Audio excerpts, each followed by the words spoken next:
Good morning, everybody. Good afternoon, good evening, wherever you are in the world. Welcome to the Evolve Team LifeWave Saturday training. Peter and Marcy are out of town, and Peter reached out to me a couple of days ago, and he said, "Hey, will you do your thing this Saturday?" I said, "I would love to." I'm really, really excited to share this information with you. A little deeper dive into things like, what does the GHK copper peptide do? How can you focus on that, get someone's interest? What are some of the hiccups that would prevent people from responding to the patches, to the X39 optimally and fully? And some things that are going on in people where they're not getting the best experience yet. We'll talk about some of those things.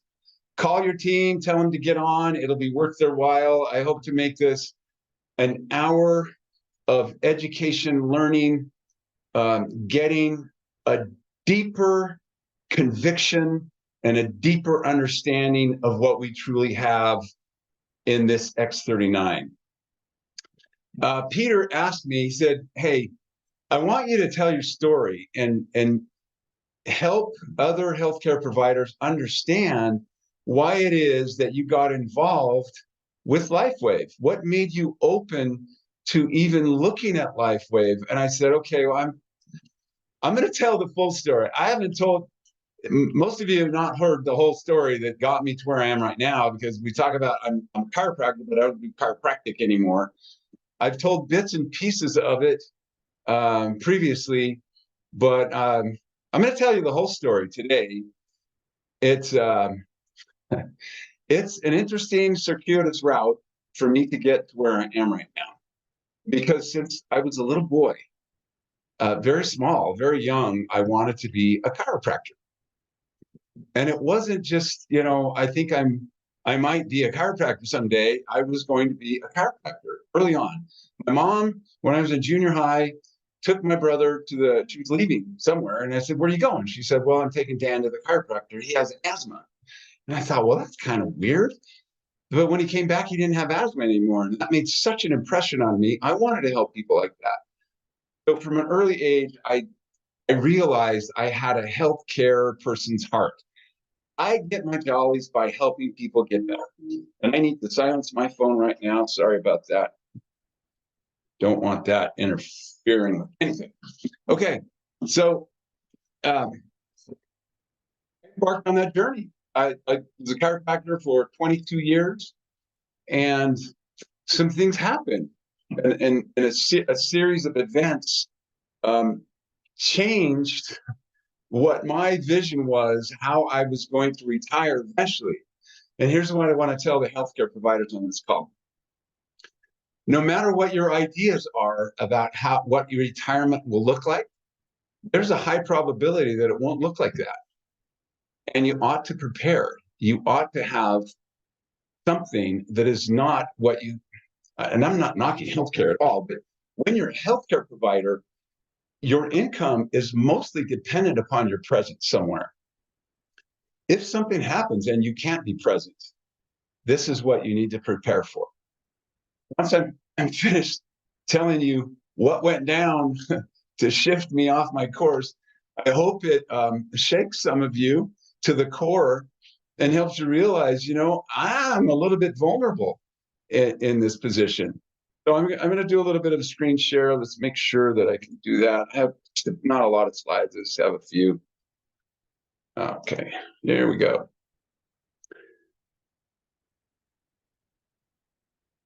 So those of you who haven't met me yet, I met a lot of people in Florida. Dr. John Harmon, chiropractic physician for 33 years. I'm board certified in QEEG and neurofeedback. That means electrical.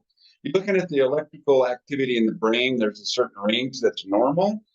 When the brain gets too much or too little of electrical activity somewhere, you get a symptom. So when it gets out of balance, we get symptoms. When it's in balance, symptoms don't live there. And that's what that whole certification is. It was interesting, about 4 or 5 years ago, St. Alphonsus Hospital, they didn't even have someone board certified in QEEG. So I was the one who taught their class to their social workers about QEEG. Father of 8, and I used to say 24, but now it's 26. We have 26 grandkids. We're very prolific. Founder and owner of Clearmind, Idaho, located in Meridian, Idaho. That's right next door to Boise. It used to be quite a few miles between the cities, but now you can't tell when you're crossing the border. I'm an advisory board member for IASYS Technology, and that's a cutting-edge developer of microcurrent neurofeedback units. They are the company that makes the unit we have in my office that untrains the primitive brain from the faulty pattern that it's stuck in. The study was paid for and co-sponsored by the VA at San Diego State. I am the developer of treatment protocols involving microcurrent neurofeedback, cold laser therapy, and autonomic nervous system balancing. That's what we do in my practice. Author of the book called How to Reverse Aging, a comprehensive guide to copper peptides. We help people get their brains right at Clearmind, Idaho, and our motto is, it's not a life sentence. That anxiety, that whatever you have, it's not a life sentence, and it can be fixed. My contact information, if you have any questions about any of that. Here is the cover of the book. It was released August 28th. I got really frustrated in the first few years of LifeWave because I wanted everybody to understand what GHK-Cu peptide does. And I prepared 3 different PowerPoint presentations and looked at all the research so that everybody else didn't have to do it. And then so I finally decided I'm going to put it all into one resource, and that's what the book is about. This is the table of contents. You can see that the GHK peptide pretty much affects all of our organ system. And that was the astounding thing about when I was doing the research, is how many of our organs and systems this peptide affects. From the brain, we're going to go over a little bit about that, the brain to the microcirculation and everything in between. And I hope you get a better understanding about that. I hope to spark and increase some brain cell activity when we go through this GHK-Cu peptide stuff. But also spark in you healthcare providers a new area of the brain that says, you know what? It's a good thing to have a plan B.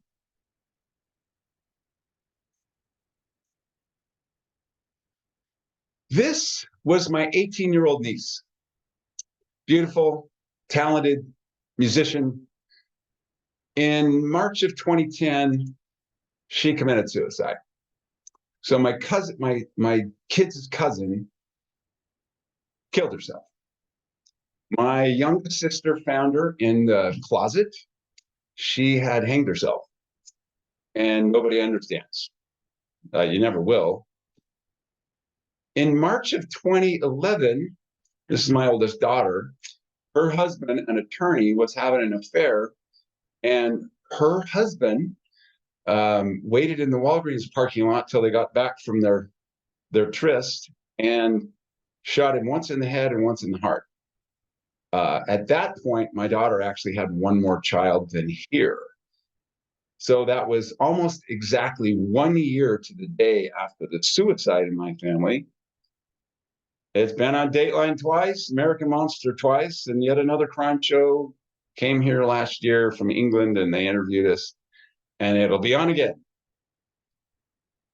And then I had brought neurofeedback into my practice after 3 or 4 years of counseling, and prescription drugs weren't working for my younger daughters, who then had anxiety, depression, and insomnia. And I went to the dentist to have some dental work done, and he had to use a dental dam. So, and I'm claustrophobic when that happens. So he put me under conscious sedation, and I woke up, and he said that was so bad I had to do a root canal. And to me, a root canal was like cutting off a foot. He could have said, I had to cut your right foot off. I'm really sorry.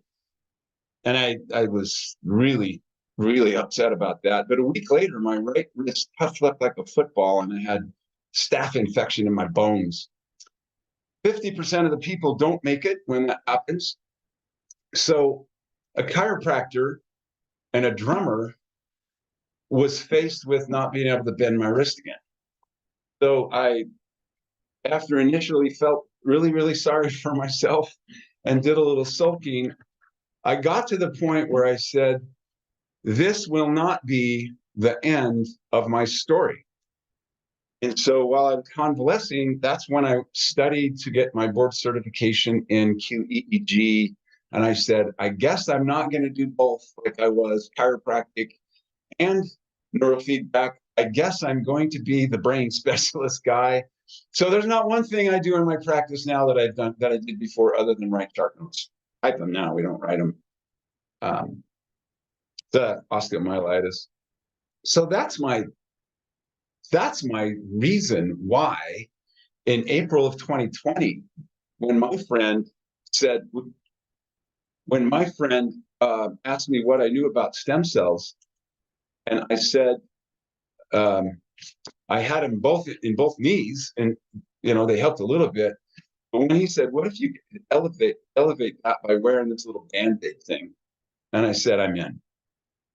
I want to first talk about the effect the GHK copper peptide has on the brain. We're going to start with a couple of slides about EEG coherence. Coherence is a measurement of the synchronization of signals between two sites, like between the frontal lobes, between the temporal lobes, front to back. The coherence is side-to-side measurement of how much crosstalk there is between two lobes, two analogous lobes. And there can either be a normal amount or there can be too much or not enough. So it quantifies the interaction or communication and shared information between sites. Different things happen on the right side than they do on the left. And the QEEG is a measurement of how much of that there is. When we have a normal amount, we have normal activity, normal brain. But when we have things like, when we have just right, it's normal. But when we have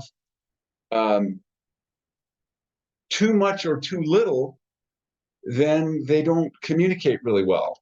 And if we have hypercoherence, that means there's too much crosstalk and everything's all jammed up. It's like rush hour traffic on Eagle Road here in Meridian and Boise, where nothing moves. And the more of that measurement, the more hypercoherent someone has, the more autistic-like they are. That's too much. Hypocoherence is called poor inter-site interaction. It's an indication of diminished cognitive efficiency. So hypocoherence is not enough activity. Like, there's not enough communication between the sides. And so I can't remember stuff. I got cognitive decline. Okay, those are all my slides for that. But I wanted to talk about, I'm going to stop this screen. I wanted to talk about specifically what the GHK copper peptide, the process of from the beginning, and then cognitive neuroregeneration, regenerating things that have been lost. In the brain, it's all about synapses and neurons. The neurons are the wires, the synapses are the joints, so to speak, the spaces between the neurons, and that's where neurotransmitters will continue that signal from that neuron or not. And it's all about what we call neuroplasticity. when we learn new things, our brain makes more neurons.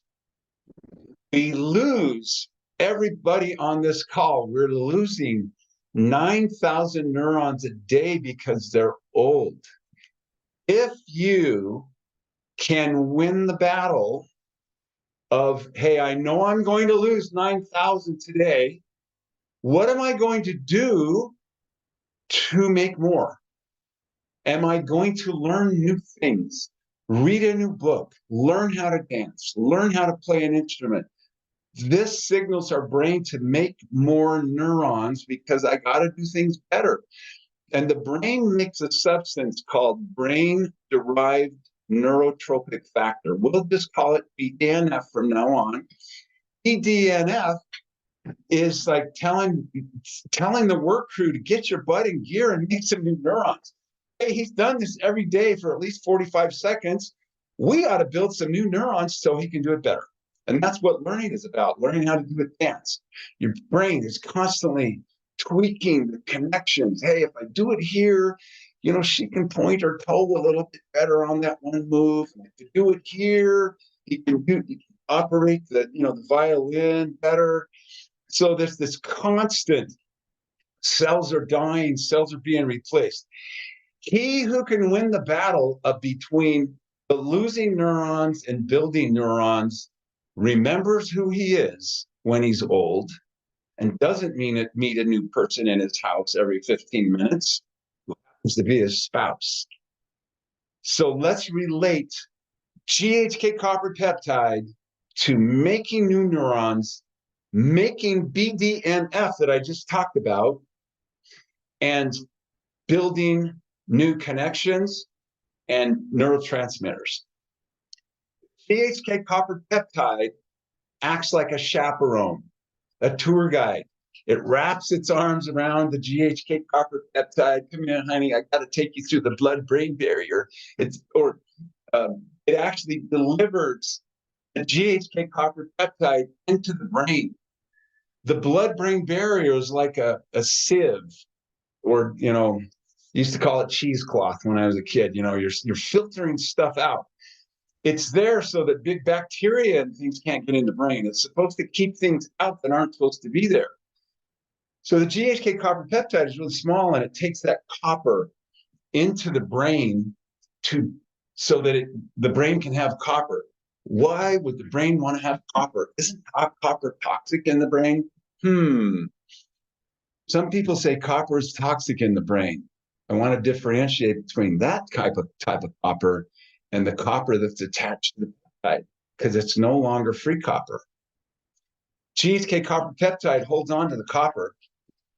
Your brain has to have that in order to make more BDNF. What is that? That's the stuff that calls out the work crew. Make more neurons and more connections. Come on, get to work. So you have to have BDNF in order to do that. The GHK copper peptide is part of that process.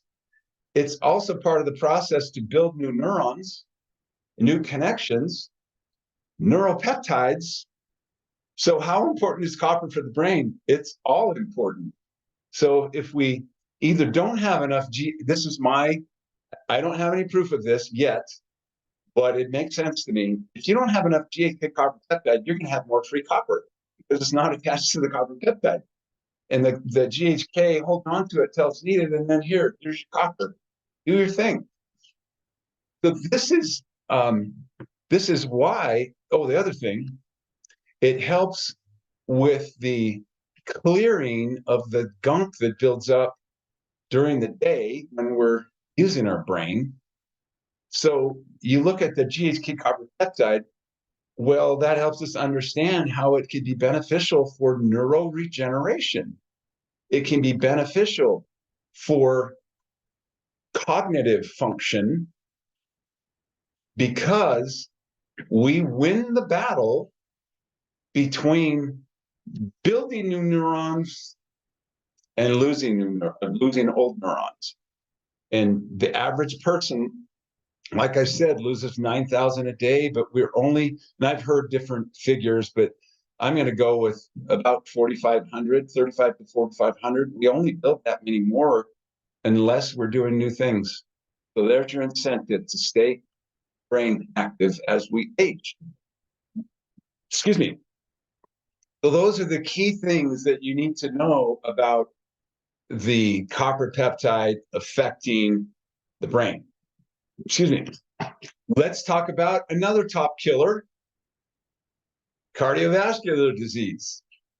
So early on in my LifeWave career, I was oddly attracted to the organ function study, and that's what you'll find it listed in your back office. It was an organ function study. It wasn't a cardiovascular study. Part of the organ function study was cardiovascular. Part of the cardiovascular was the results that they got with having people wear the X39 for 6 weeks. They did measurements starting 3 weeks and then 6 weeks. And what they found is that after 6 weeks of wearing the patch, the cardiovascular system acted, it's another safe way of saying reverse age, but acted 2 months younger. By the way, we forgot to do the disclaimer, so I'm going to do that. So I'm even though I'm a doctor, I'm not your doctor, and I'm not making any recommendations. I'm not making any treatment protocols. I'm not diagnosing anything. And the topic we're talking about is not intended to treat or cure any diseases. If you have diseases or disorders, you should seek care with your healthcare provider, before you start anything new or make any decisions about anything you're being treated for or will be treated for. So having said that, that study showed that the cardiovascular system acted 2 months younger. And I talked about that early on when we would do the patching podcast. Little did I know that that was going to play out for me over a period of about a total of 2 years. Long story, I had a knee replacement surgery coming up. I was a crazy skier, tore my cartilage and broke my leg in 1973, set me on a bad course, bone on bone. But right prior to my knee replacement in August of 2020, I started using the X39 in April of 2020. So about 4.5 months later, I started having these weird feelings in my chest where my heart was.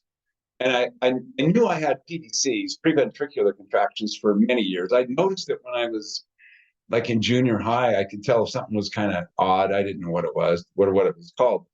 But I found out later they were called PVCs, preventricular contractions. But they got really, really weird at about 4.5 months in using the X39. And I got the surgery coming up. I gotta go see the cardiologist and find out what's going on. This is really weird because it went to every 5th beat, day and night, every 5th beat. It would stop for a second and then start, and then start, and then stop. And then, so I was waking up in the night like I had sleep apnea, taking a deep breath. So I made an appointment with the cardiologist, did a stress echo. He comes in after the test. He said, your heart responded well to exercise. But you just have these PVCs on a right bundle branch block, and that's the first I ever knew that I had one. And that was 4.5 months in. And I said, what causes that? He said, well, we have these apoptotic cells in our whole body. The heart is no different. You just can't replace them fast enough because it's beating. And the light went on, and I said, I've increased my stem cells for 4.5 months. I think it's being repaired. They're new. They don't know how to do it. They're beating all at the same time, and they're skipping a beat. That was my theory. Proof of that. That's just what it felt like. 2 weeks later, those were gone. Wait for her. A year and a half later, I had another stress echo done, and the report came back and said, right bundle branch block no longer present.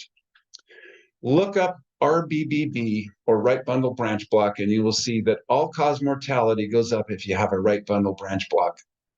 So to not be plagued with that for the rest of my life, my wife, my kids, my grandkids are ecstatic because I'm going to be around longer. But here's the point of having told me this.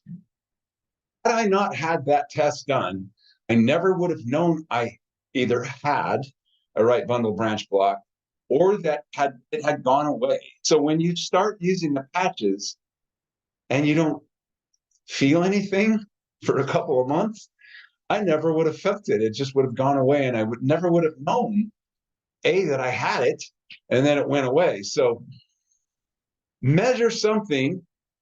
If you're starting to use the X39, or the people that you share them with are starting to use the X39, they say, well, I'm going to use them for a couple of months and see what they do for me. Always follow right after that with this question. Great. What are you going to be measuring? Silence. Let them answer. What are you going to be measuring? Because if you don't have something that's noticeable and you're not measuring anything, how are you going to know? And so I tell people, they say, well, I want, my right knee pain. Oh gosh, I thought you were going to be doing things like liver function tests and kidney filtration and blood pressure and blood chemistry. You're talking about a subjective complaint like knee pain. Okay, just know that the elevation of your stem cells, you can't direct where they go. So be patient. Eventually, it might get to it. It might get to it tomorrow. And you just don't know when that's going to happen. So that's a little bit of a way that I've explained it. Before I go on to another topic, I want to talk about things that can impede or prevent someone from responding the best to increasing their GHK. By the way, in the blood, that peptide exists in two forms. There's GHK copper peptide, and then there's GHK peptide. Once the copper is gone, donated to building a neuron, it's now GHK, and you have both forms in the bloodstream. So if you ever see that written, that's what that's about. It flips back and forth, GHK, GHK. Same thing is true with glutathione transferase, different forms, without going into detail. If you're going to make GHK copper peptide, you have to have copper. Copper, you get copper from green leafy vegetables, nuts and seeds, seafood, organ meats. Or if you want to cover all your bases and make sure you're getting enough, take 15 to 30 drops of chlorophyll every day, because it's a rich source of copper. And so if you're not getting enough copper and you're trying to make copper peptide, there might be a stoppage in the workforce, in the work line, in the assembly line.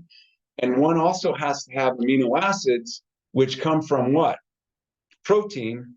Those are the building blocks of protein. And what happens when people age is they kind of lose their appetite, and if they're at home alone and, man, I got to make dinner and it takes too long to cook something with protein in it, and so I'm just going to grab a carbohydrate snack. But what happens is they don't have a good source of protein. You have to have amino acids to build neurotransmitters. You have to have amino acids to build the GHK copper peptide. So it would be good for, especially people, they might not have the best diet, have them take amino acids. You can get a lot of different manufacturers, but just get it where all it has in it is amino acids, and they're compressed into little capsules.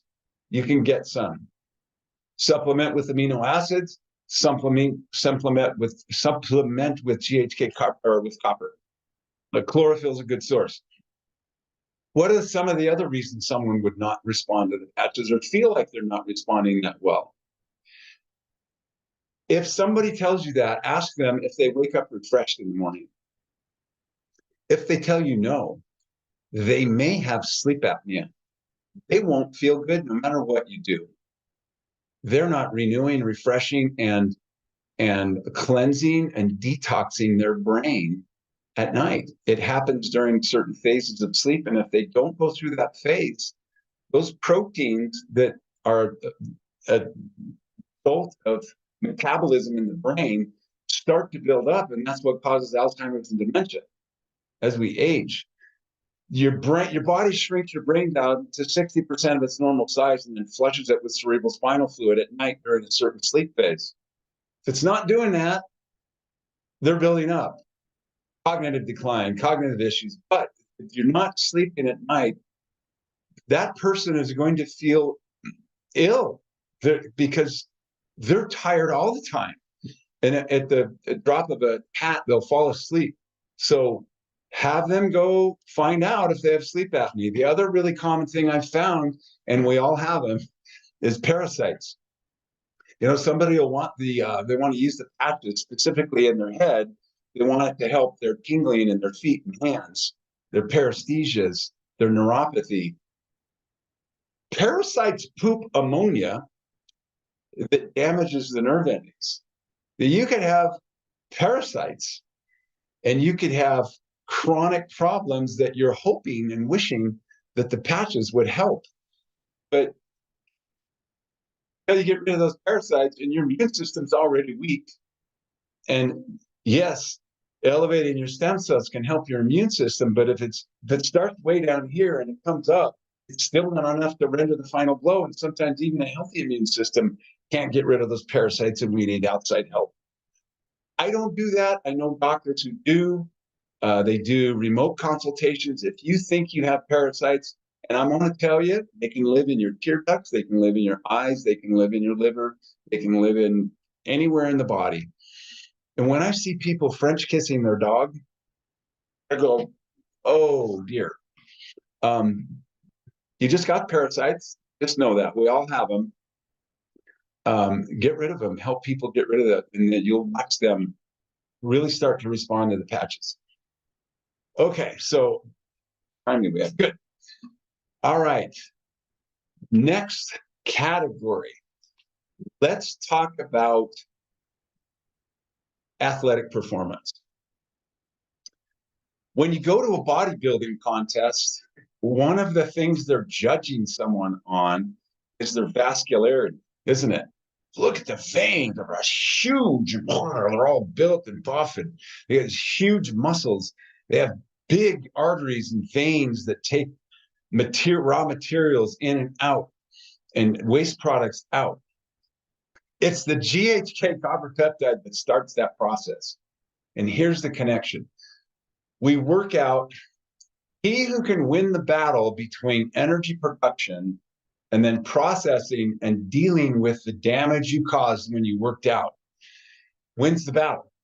I'll never forget, I was a news watcher when I was in junior high, and I was watching the news, and I heard a news report say that you damage your body when you work out. And I thought, wow, that's weird. I thought working out was all good. But initially, it causes a lot of oxidative stress. And that part of that is signaling your body to build stronger ligaments and bigger muscles that can do the work you're asking it to do. When we work out and we feel that burn or cramping feel, that's a deprivation of oxygen. That signals your body to make a substance that tells GHK to chemo-attract, attracting capillary growth into that muscle that you're trying to build. Because the deprivation of oxygen is what signals your body to do that. It's the GHK copper peptide that initiates that after being signaled by that substance that is responding as a result of the deprivation of oxygen. So hemo attracts capillaries and smooth muscle, the little tiny smooth muscles around vessels that can increase or decrease the opening of the vessels.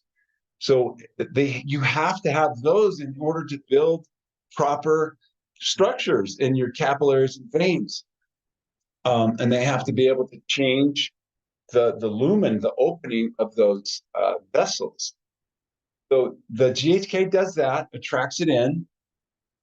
The GHK copper peptide is crucial in the pathway to make ATP or energy. So it increases your ability to make energy to work out. So now you're winning that battle between having enough energy. He who has enough energy or more energy can work out longer and harder.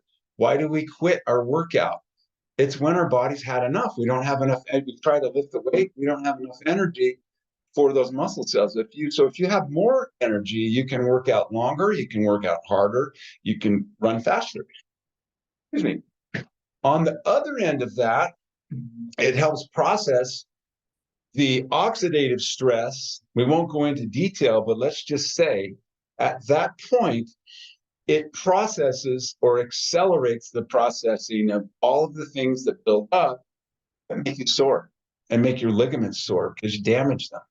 So now you got a situation, you're making more energy, you're recovering faster, you get in the gym sooner.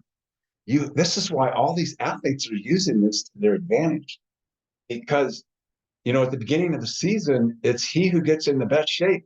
By competition, you win the battle. And it's not that you're 3 seconds faster in the 100-yard sprint, hundredth of a second faster. But you're able to get in the gym more. That is how the GHK copper peptide helps with those workouts that you're doing and helps you. And there's talk. We don't have really elegant studies about building muscle, but there's talk about how it actually helps our body build bigger muscles. Because if you think about it, if you can't get the circulation into a muscle, it's not going to grow. And the other aspect of that is collagen. That's the final thing is that it's the GHK copper peptide that helps your body make collagen and repair collagen. So you're damaging the muscle when you're working out. Now you're going to repair it really fast and you're going to build a bigger muscle because now you have better vascularization, more oxygen, more raw materials to do the things that you need to do to work out. So that's how the GHK helps with our workouts. Now let's move on to skin and hair. Skin, made of collagen, as we age, our collagen in our skin, our face, particularly, that's where everybody, we're kind of concerned about how we look in our face. That's our signature when we meet people. And I used to tell people when they're coming in for adjustments, I said, you know what? Did you do your exercises? No. Did you wear that sacroiliac joint belt so that your ligaments can heal? No. I said, you know what? If your spine was on your face, you'd take better care of it, wouldn't you? And we kind of joked, yeah, and that's true. Stuff that's on your face, they'll spend $3,000 on PRP, but they have a hard time spending money taking care of their spine. It seems kind of ironic to me. But so skin, if you can build and maintain plump collagen thickness, skin doesn't start to sag and crinkle and wrinkle. So this is why we're seeing these pics, we see these before and after pics on Facebook and holy cow, there's this woman, 7 months later, she's like, what the heck? Its face isn't puffy, but the skin is like it's tighter. That's because the collagen on the inside plumped out like it should be at a younger age. And now we're repairing that, keeping it, and it holds a lot of water for, smoothness and thickness. That's one of the ways that it helps repair that collagen, or it helps keep the skin really smooth. In the hair, it actually makes your follicles bigger. So if this is a follicle, it gets bigger. That means the hair coming out is thicker. So when somebody says, oh my gosh, my hair's gotten so thick, it's a real thing, folks.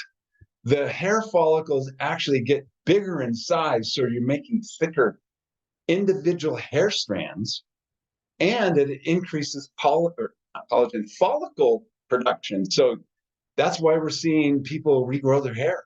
Their body is making more follicles. The ones they have are bigger, wider, thicker. So now you get thicker hair. So dermatologists have put these in their lotions and creams and shampoos for years. And this was one of my one of the things when I was thinking about writing the book, I said, somebody has to tell the story of all of the benefits from the research, not from testimonies. Testimonies are great, but from the research, somebody needs to put it into a book, but then also tell, how do you get copper peptides? Well, you can get them in an IV. You can get them in an injection. You can go to a dermatologist and get it in lotions, creams, and shampoos. Or you can wear this little photobiomodulation patch and it tells your body to make more of it. That's actually how I've transitioned since I've had the book to telling people about it. And it's what's really astounded me is that patients with whom I've already had a conversation about copper peptides prior to the book, copper peptides, the X39, they'll see my book on a stand in our waiting room. They'll say, wow, you wrote a book? I say, yeah. What did you write about? It's the GHK copper peptide. And they look at me with a blank stare. What's that? Oh, remember that patch I told you about? That's the peptide that gets elevated in the bloodstream when you wear that patch. And they, really? Like, it's the first time they heard it. It's really weird. It's like because it's in a book, now they hear it. Whereas when I told it to them, they might not have. And so that's my entire strategy when I'm introducing somebody to it, is that I tell them about a few things in this, about the research about this peptide, and this is how you can elevate it. And it actually simplified it. And I don't really talk about stem cells anymore. I talk about the the patch elevating your GHK. Increasing your stem cells is one small part of what the GHK copper peptide can do. So you can tell your people, if you want to know what the potential benefits of wearing the patch is, all you have to do is look at the global research on what has been found by researchers all over the world, because the potential benefits of wearing the patch parallels what the research says the GHK copper peptide does, because LifeWave had a double-blind, placebo-controlled, randomized study of blood tests, and they showed that the the X39, wearing the X39 patch elevates in the bloodstream the GHK copper peptide to significance. It was no small thing. This is what we need to talk about, how the X39 elevates that peptide in your bloodstream. So if you want to know what the patch can do, this is what it does. And if they have a specific thing that they want help, they wanting the patch to work for them, we don't tell them that, obviously. If they have a specific thing, you could take a picture of that chapter from the book and, well, here, read this. This is what the research shows. So that's how I've actually changed my approach with people. It's actually been very helpful. Okay, so the next aspect or benefit to the GHK copper peptide has to do with wound healing and wound healing, which increases collagen production, but then there's also collagen destruction. And what is that? Why would you want to destroy collagen? In the initial phases of wound healing, so anciently, they think this peptide, we developed the ability to make this, or we were given this ability, whatever your beliefs are, the peptide is known as the emergency response peptide. So in an emergency, let's say that I'm in battle and I get this big old slash along my thigh. If things don't happen really quickly, I'm not going to make it. So the GHK signals your body, make more stem cells, because there's something going down. It's not good.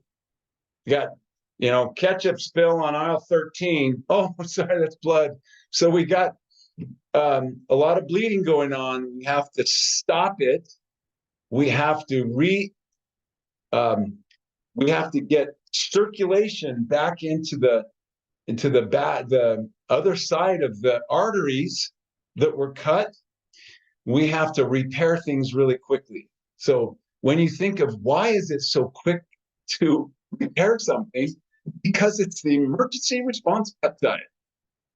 A little emergency response peptide on aisle 14. So your body gets the signal, all of a sudden, GHK-copper peptide everywhere. Remember when I said it chemo attracts capillaries into the tissue? So now you got this rapid capillary infiltration. This is why we're seeing fingertips that surgeons refuse to sew back on, because they say it's going to die. And you'll see on the Start 333 this site, you'll see a series of pictures, and there's a little fingertip of a 6-year-old. One of them, the fingertip is black. That's called necrosis. The fingertip died, rapidly got infiltrated by capillary growth, and they saved the fingertip. That's how wound healing happens so quickly in our body. Emergency response peptide, GHK-copper peptide, rapid production of collagen for patching things up, rapid infiltration of capillary growth, rapid, perfusion of oxygen, nutrients to get out to that site, but also new neuron growth. You got to grow nerves in there. You have to have nerves everywhere. I got to repair those really quickly too. Let's patch it up. So let's say you got a bad cut, man. It's got a gnarly scar where your body's not really concerned about looking bad, the aesthetics of a scar. When it's haphazardly patching it back together. So after it's stopped and after it's healed and things start to really stabilize, this is where the destruction crew comes in. Collagen is like haphazard deposition of collagen. I just got to patch it. I'm not going to worry about this, how good it looks. But later, it comes in and breaks the cross linkages so that you're left with flexible scar. You're left with flexible tissue. And that's why we see these gnarly looking scars that have this big valley and it's all contracted in. Then over the month, they smooth out. And that has to do with that collagen destruction portion of rapid repair of collagen and rapid destruction that's not so rapid, but it is destruction of the collagen that's not needed anymore. It did its job. Now we got to smooth things out and make things look good, especially if it's on your face. So this is why plastic surgeons are using the patches. They're dependent upon referrals. So if somebody goes and very quickly, it looks like they never even had a surgery and you can't see the scars, they're going to get a lot more referrals. So your plastic surgeons that you need to approach them from that point of view, that they get more referrals because their people don't even think, a lot of them don't even look like they had surgery. Very short time. All right, I'm judging to see how much time we have. I would like to take a couple of questions. We have only 10 minutes. Why don't we, if Judy, if you'll monitor the chat, if you could tell me, I'll keep an eye right now for any question that comes in. A few months ago, my hedge trimmer blade, that's just the saying how quickly something healed. But if anybody has any particular question about the GHK, how it affects a certain body part, organ, I'll answer it if I can. Let's see. No question yet. Dr. Harmon, there was a really interesting question in the chat by Angela Cavalli Harris. Okay. Can I read it to you and you can maybe answer it? Yeah, sure. He says, as a cosmetologist, I was always taught that once the hair grows out of the scalp, the hair is dead, which is why it doesn't hurt to cut your hair. So why are my clients' hair who are using the patches, the hair color is changing from the root to the end in 3 to 4 weeks rather than just from the root? I know, and I don't understand that either, because the hair outside of that follicle is dead. So there must be some kind of transport which doesn't make any sense. So I'll do a little research on that and find out why. My hair started turning from back to front. It was brown back here and gray on top, and I was like really gray. I should show everybody a picture, but that's what I'm thinking. I don't know for sure, but I'll find out. I do have a picture of my hair. Oops. See if there are any more questions in there, if you would. Michelle has a question. Okay, great. My question, doctor, is that the way that I started using the X39 patch, a friend of mine, the Robinsons, they were giving me patches, and I had developed arthritis in a knee. And I would put them on. I didn't take them very seriously, but I started seeing an orthopedist who, once I started wearing the patches, I didn't know what he was doing. I'd just sit there and read my book, let him x-ray, do whatever, and then I would go home. Well, one day I showed up without the patches and he threw a literal fit. And I'm like, what's wrong with you? Where are those patches? He had nothing to do with the company. And he's like, he would ask me, like, what company is this? And what are these? He's like, why aren't you wearing them? And I'm like, well, they kind of pricey. He said, well, then you need to figure out how to afford them. Do you want me doing knee replacement surgery on you? Do you want me cutting on you? Those are helping you. Wow. I'm like, wow. oh. That says a lot. Right. So at that point, I became a distributor so I could get them, like, a little, gosh. cheaper. That was what made me really get serious about it. So based on listening to, and I haven't had to see him again. I didn't. I just kept wearing them, like he said, and, didn't need to go back to see him anymore. But based on what you said, it sounds like it was the GHK peptide that was activated or something like that, and that caused it, because it really did get better. Yeah. And then I added the X49, and that really, That's exactly what happened. We hear reports of that all over, and people write in about different things. And when I first started, if somebody would tell me a story like that, or like this nurse, she had to retire from nursing because she had MS. She was a nurse for 22 years. And she looks at me and says, yeah, after 5 days on the patches, I was doing wall squats and walking without my walker. And I looked at her like, you're telling me about a dream you had, because that can't be true. And so it's hard. Granted, it's difficult for a lot of healthcare providers to wrap their head around that, because we're used to the traditional, slow decline into aging and getting frail, and this is just the way it is. But that isn't the way that it has to be when you have this GHK peptide. I want to look and feel my best, and these patches, we all have a lifespan. There's some ratio of that, or some portion of that is our health span. Our health span is where we're still able to do things and think and remember who we are and travel, or if we can, and be healthy, and not this slow, relentless, I'm getting frail and then I die. Stay healthy, feel good, look and feel your best, and then die, if that's has to happen. But way, way, way down the road.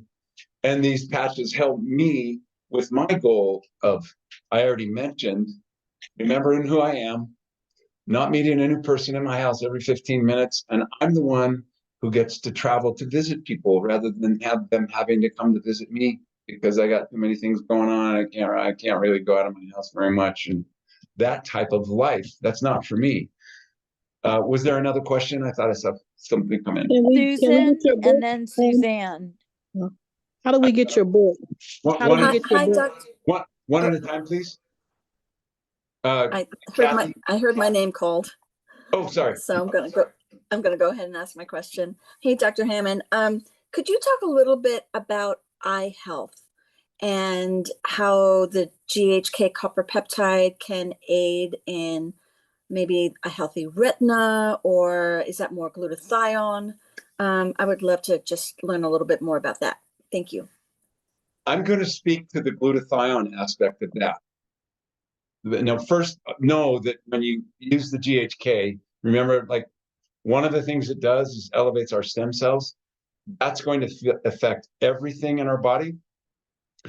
But in our body, everything is about moving charge. Every chemical reaction in our body is some process, either through digestion, and then we get it down into the smallest portion particles, and then we get electrons from it. We have to do that. Oxidation, antioxidation is movement of electrons. Everything we do has to do with that. And glutathione, I call it the protector of the realm, because it donates electrons where they've been stolen. So when we go out in the sun, we have the ionizing rays of the sun. Ionizing means when it hits you, it kicks out an electron from somewhere. It creates an ion. It creates oxidative stress when we lose electrons.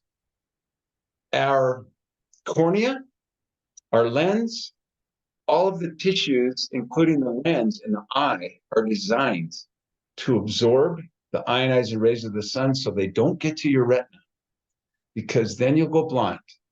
So, not so coincidentally, the cornea, the retina, the lens have high amounts of glutathione in them.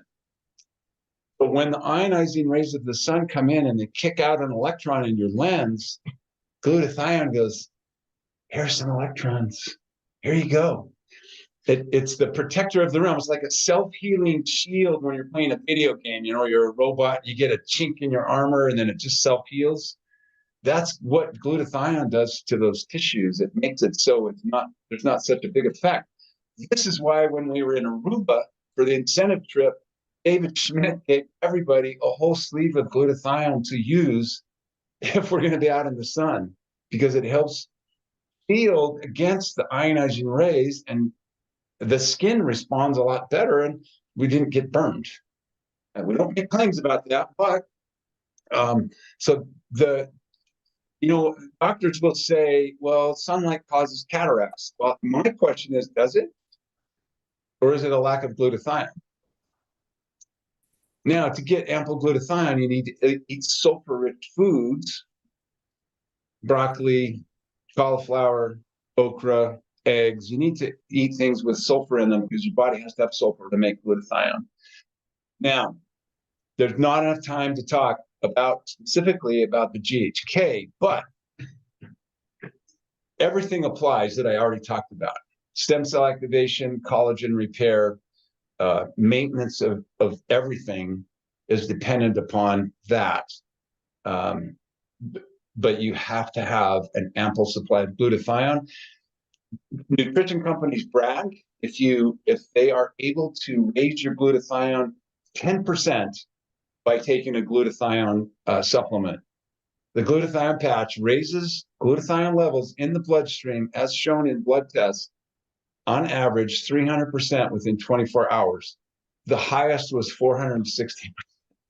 So it's a big deal. The level of glutathione in your cells is directly related to your lifespan. That's a big deal.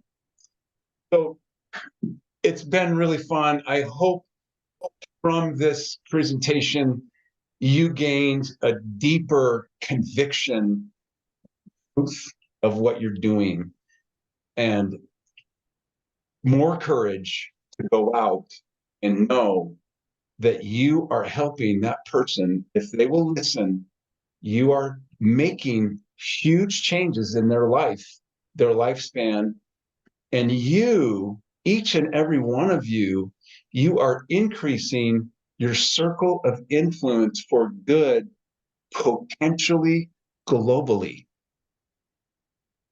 You will have people in foreign lands who find out about these patches because you told one person who told another, who told another, who knows somebody in Estonia whose little boy's fingertip was cut off.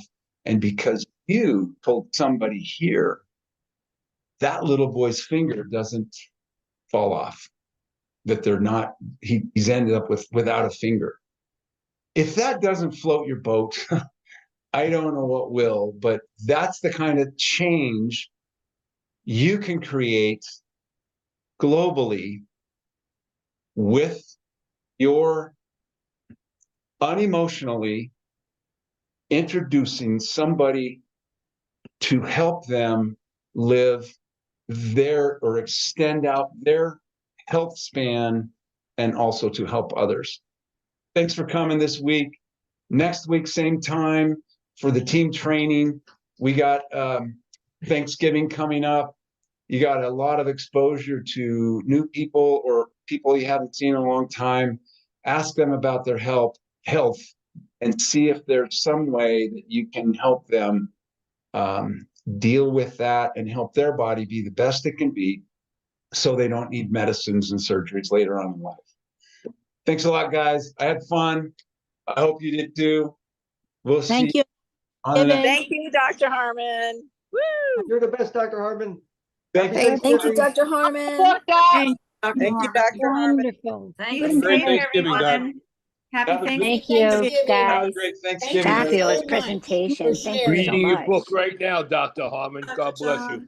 Thank Happy you. Thanksgiving, Suzanne. Great information. Same to Thank you so you. much. Oh, there it is. Thank you. Thanksgiving, everyone. I have 5 copies. Thank you. Thank you, for Dr. coming, Harmon. Audrey.